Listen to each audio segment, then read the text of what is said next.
بسم اللہ الرحمن الرحیم. بیاک ٹرکین ددیداد مامال برار سیارے دار دیجارود انصار مدنیس جو سلام تھموس کھین کھینر سوس پاشنت بیاکر کہ سپیاتھن ایگا ٹموس اسی شنا باشٹن ایگا ٹموس ای سپیاتھن برار ای چوٹموس کی اینو مجا کے اتھلارہن گلیت پلے گلیت پلے کے مللارہن جگو جو مشتار سمٹن تو اسے نجار ہے کہ متباشوہن ایس کہ مشتار سٹی دن تم دادو مالو جو تم اے دش بیا کو جو اے ہون تھے انو جو اٹے ہیونی شکل سو مشوٹموس تو اش اسے جی بھی پل اسے بیا کر کراچی جو اسے راک انے بیا کر وطن واتا اش نس جو اے مشتار اے مللار اسے گلیت پلیر نس پاشن ایگا نس جو کھوجن تھن اور ساتھ اسٹ ہیون جیک دن ایگا نس جو بیسکی گنن او ہیون وا تن مسے طرف جو توم طرف جو ہی گٹو مارگینی انو روٹ جو کو سلام تھموس. فیروز بھائی آپ کا بہت شکریہ, آپ نے وقت دیا دائرہ گلگت بلتستان کی اس بیٹھک میں جہاں پہ پہلے بزرگ نصیحت کرتے تھے, بچوں کو تہذیب سکھاتے تھے, ادب سکھاتے تھے اور بڑوں سے کس طرح ملنا ہے وہ سلیقہ سکھاتے تھے. تو آج آپ ہمارے بیاک میں آئے ہیں تو آپ سے یہی گزارش کریں گے گلگت بلتستان کو آپ نے کیسا پایا؟ پہلے تو بیاک کے ویورز کی خدمت میں سلام. اور جہاں تک ڈاکٹر صاحب آپ کے سوال کا تعلق ہے کہ سب سے پہلا جو خیال میرے دل میں آیا گلگت آنے کے بعد اور لوگوں سے ملنے کے بعد وہ اپنائیت کا تھا. زبردست. کسی قسم کی کوئی دوری نہیں محسوس ہوئی. صحیح. جبکہ زبان کے فرق سے اور کلچر کے فرق سے سب سے پہلے انسان کسی معاشرے میں جاتا ہے تو اپنے آپ کو اجنبی محسوس کرتا ہے. کیا بات. لیکن گلگت آنے کے بعد جو سب سے زیادہ میرے لیے خوش آئین بات تھی یا جسے مجھے بہت خوشی ہوئی وہ یہ تھی کہ یہاں مجھے سب سے پہلے اپنائیت کا احساس ہوا. صحیح. اس اپنائیت کے احساس میں دوستوں کی محبت تو اپنی جگہ ہے, لیکن دوسرا ہے کہ گلگت کے لوگ ہر قسم کے تعصب سے بھی پاک ہیں, بہت کھلے دل کے ویلکمنگ لوگ ہیں اور محسوس نہیں ہونے دیتے کہ آپ کسی دوسری کلچر یا کسی دوسری زبان کے لوگوں کے ساتھ جا کے مل رہے ہیں. یہ ان کا ٹریڈیشنل ہے, بہرحال یہ ان کی ایک ہیریڈیٹی بھی ہے, ایک اپنائیت اور مہمان نوازی. اور کسی بھی باہر سے آنے والے آدمی کے لیے سب سے زیادہ پہلی جو فرسٹ امپریشن ہے وہ اس کی اجنبیت کو دور کرنا ہے. اور وہ میرے لیے رہا کہ میں نے آ کے یہاں پہ وہ اپنائیت محسوس کی کہ مجھے لگ ہی نہیں رہا ہے کہ میں شاید اپنے شہر میں نہیں ہوں. اس کے علاوہ قدرت کی جو مناظر بھی ہیں, قدرتی مناظر گلگت اس حوالے سے بہت ہی یعنی کہ خدا کی طرف سے اس پہ نعمتیں ہیں کہ یہ اس کے پہ ملٹی ڈائمینشنل. کہ یہاں پر ایک طرف اگر ڈرائی فروٹ ہیں تو دوسری طرف یہاں معدنیات بھی ہیں ماشاءاللہ. خوبصورتی پہاڑ ہیں تو خوبصورت پرنالے بھی ہیں, نالے بھی ہیں, دریا بھی ہیں. تو ہر حوالے سے ایک اٹریکٹیو جگہ ہیں پوری دنیا کے لوگوں کے لیے. صحیح. بس یہ کمی رہی کہ اس کو ایکسپوجر نہیں مل سکا. بالکل. لیکن ڈاکٹر صاحب آپ کی جو ابھی یہ ایک محنت ہے بڑی کابش ہے بہرحال کہ آپ نے اس کوشش کے ذریعے کم سے کم دنیا بھر کے لوگوں تک گلگت کی شکل کو پہنچانے کی کوشش کی ہے. اس کی ایک پکچر واضح کرنے کی کوشش کی گلگت کیا ہے. مختلف لوگ مختلف اس کے متعلق نظریات اور خیالات رکھتے ہوں گے. بالکل ایسا. لیکن یہ جو آپ کوشش کر رہے ہیں کہ گلگت کی حقیقی شکل اور یہاں کے لوگوں کا حقیقی رویہ اور سوچ عام لوگوں تک پہنچے, کیونکہ میڈیا بہت بڑی طاقت کا نام ہے اور وہ سوشل میڈیا کا آپ کا انتخاب جو ہے وہ بہت زبردست ہے. صحیح. عام انسان کو پتہ چلنا چاہیے پاکستان کے پاکستانیوں کو یا دنیا بھر کے پاکستانیوں کو کہ گلگت بھی ہمارے لیے بہت قابل فخر علاقہ ہے. بالکل ایسا ہے جیسے کہ کراچی میں عموماً تعلیمی ادارے ہیں, وہاں پہ گلگت بلتستان سے لوگ پہلے آتے تھے وہاں پہ. تو فرسٹ ٹائم جب آپ گلگت کے لوگوں سے آپ ملے تو ان کے اندر کس قسم کی چیز جو آپ نے محسوس کی, اور اس کو ظاہر وہاں شہر کے اندر جو ایک مصروف زندگی ہے اس مصروف زندگی میں وقت نکال کے یہاں کے لوگوں کے ساتھ جو انٹریکشن رہا اس حوالے سے آپ کیا کہیں گے؟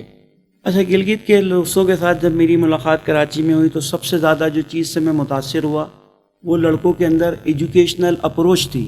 عموماً پسماندہ علاقہ جیسے گلگت اس وقت سہولیات سے محروم تھا تو یہ شعور ہی نہیں ہوتا لڑکوں کے پاس کہ اعلیٰ تعلیم کیا چیز ہے, ویژن نہیں رکھتے. لیکن گلگت کے دوست جتنے تھے میرے رابطے میں آئے, ظاہر بات ہے پھر بھی بہت بڑی تعداد تھی, سارے دوست ویژنری تھے جانتے تھے کہ ایجوکیشن کی اہمیت کیا ہے. ایجوکیشن جو ہے وہی ہم لوگوں کو آگے ترقی کے راستے پہ لے جا سکتی ہے. اور ان تک محنت بھی کی. گلگت کے دوست ہمارے یونیورسٹی میں میرے دور میں پوزیشن ہولڈر بھی رہے. صحیح. اور دوسرے حوالے سے یہ دوست خواتین کے حوالے سے بھی تنگ نظر نہیں تھے. ایجوکیشن سب کے لیے حق سمجھتے تھے. اور یہ بہت بڑی بات تھی. یہ بہت بڑی پازیٹیو سائن تھی. کسی قوم کو ترقی کرنے کے لیے وہاں کے نوجوان کے اندر یہ ویژن ہونا چاہیے کہ ایجوکیشن ہی ترقی کا واحد راستہ ہے. صحیح. اچھا، یہ جو شہروں میں عموماً ہم دیکھتے ہیں تبدیلی، راتوں رات پلازے بنتے ہیں، اسکولز بنتے ہیں، تو جو ہی آپ گلگت آئے تو ایک شہری زندگی ہے، اس زندگی کو آپ انجوائے کر رہے ہیں. تو گلگت کے اندر کس قسم کی کمی آپ محسوس کر رہے ہیں تاکہ کوئی باہر سے گھومنے کے لیے آئے تو اس کے لیے مشکل پیش نہ آئے؟ اچھا، گلگت میں جب آیا تو میرے ذہن میں ظاہر بات ایک کانسیپٹ تھا، کیونکہ گلگت کے دوستوں سے میں رابطے میں آج سے 20-25 سال پہلے آیا تھا. لیکن یہاں کے بیک تو بڑی خوشی ہوئی کہ انتہائی منظم ہو گیا ہے، ماڈرن ہو گیا ہے، چیزیں آ گئی ہیں، ہوٹلز آ گئے ہیں. اور دوسری جو کمی رہ گئی ہے، جو تھوڑی سی، خیر وہ تبدیلی تو آ ہی رہی ہے، جو ٹرانسپورٹیشن کا سسٹم بہتر ہوتا جا رہا ہے. تو انشاءاللہ آنے والے دنوں میں اور کچھ چیزیں وقت تبدیل کراتا ہے. بالکل. جب ٹیورزم آتا ہے، لوگ آتے ہیں، وہ یہاں سے سیکھتے ہیں، یہاں کے مقامی ان سے سیکھتے ہیں، اور پھر وہ ڈیمانڈ اینڈ سپلائی والی بات ہوتی ہے کہ آپ کو بھی پتہ چلتا ہے کہ آنے والوں کی کیا ڈیمانڈ ہے، تو اسی حوالے سے یہاں پہ تبدیلیاں آتی رہتی ہیں. تو انشاءاللہ پازیٹیو سفر ہے. اور بہرحال یہ ہے کہ گلگت میں جو بھی تبدیلی آ رہی ہے، ہو سکتا ہے کہ اس کے کچھ نہ کچھ کہیں نقصانات بھی ہوں، ایسا ممکن نہیں، لیکن یہاں کے لوگوں کے لیے وہ ایک پازیٹیو تبدیلی ہے. اور بہت ترقی کے راستے پہ گلگت کا دیکھ کے مجھے خوشی ہو رہی ہے. لیکن تھوڑا سا یہ ہے کہ یہاں زراعت اور اس طرف جو توجہ کم ہو رہی ہے، وہ یہاں کے مقامی لوگوں کو اس طرف بھی توجہ کرنی چاہیے. زبردست. جو ان کی کلچرل چیزیں تھیں، وہ جو، اور وہ آپ ماشاء اللہ آپ تو اس کے لیے کوشش کر رہے ہیں، مختلف پروگرام کر رہے ہیں، لیکن اس کو زندہ کرنا چاہیے. اپنی ہیریٹیج والا، بھلے باہر سے کتنے ہی لوگ آئیں، اپنا جو کلچر اور ہیریٹیج ہے اس کو چھوڑنا ہی نہیں چاہیے، کیونکہ وہی ان کی شناخت ہے اور وہ قابل فخر شناخت ہے. بالکل ایسا ہے. اچھا، ساتھ ہی آپ نے تبدیلی کی بات کی. ہر بندے کے پاس گیجٹ ہے، موبائل ہے، طرح طرح کے سوشل میڈیا کے ذریعے سے جو ہے لوگوں کے ساتھ کنیکٹ ہو رہا ہے. تو یہ جو ہمارے پاس چیزیں آئی ہیں، کیا اس سے ہمارے رشتے، ہماری جو ایک تعلق ہے اس میں کمی آ رہی ہے، یا اس میں اس کمی نہیں آ رہی، بلکہ مزید جو ہے ہمارا تعلق مضبوط ہو رہا ہے؟ دیکھیں، جو ابھی نئے گیجٹس آئے ہیں، نئی اپلیکیشنز آئی ہیں، پاکستانی معاشرے کی سب سے بڑی خوبصورتی جو تھی وہ فیملی سسٹم تھا. صحیح. اور بالآخر ان گیجٹس نے، اس موبائل فون نے، اس اینڈرائڈ اپلیکیشنز نے اس کو ڈیمیج تو کیا ہے. بالکل. ٹھیک ہے، اس کے بہت سے فوائد ہیں، رابطہ ہوا، دور کے لوگ قریب بھی آ گئے، فاصلوں کو مٹا دیا. بالکل. لیکن خود گھر کے اندر کا جو سسٹم ہے اس نے اس کو ڈیمیج کر دیا ہے. صحیح.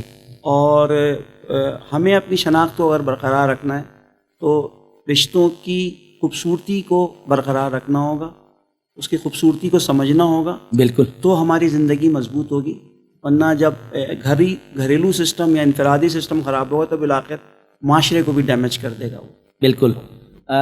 ظاہر ہے ہمارا دل چاہ رہا تھا کہ آپ سے اور بھی باتیں کریں، لیکن آپ نے اتنا لمبا سفر کیا ہے، وہ بھی کراچی سے، تو آپ تھوڑا سا آرام کریں، اور پھر اگلے پروگرام میں انشاءاللہ آپ سے ملاقات ہوگی، بات چیت تو رہے گی. ایک دفعہ پھر آپ کا شکریہ، آپ نے وقت دیا، بیاگ میں GB+ کے بیاگ میں آپ آئے.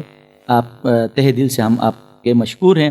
ناظرین، سوس کونڈیگت سوس پشیگت اسے انوراس جگران کی اسے گلیت پلے مجا مللار اے وقتر وائی کے وقتر بس اے وقت ایسٹ کھین دیگس، اور ایک یہ چیزی کیسر انیرارس گلیت پلے بارار سوینس آل انینی چیزی ہن، یعنی کھوک پیوک بنو کے حوالاج اچ بس ای چیزی پھت تھے نین کشپ ریل چچب بیگس تو آن انی جگ سے گا اسو چودو دین، اور خود بے کی گا مختلف بیماریوں شکار بون.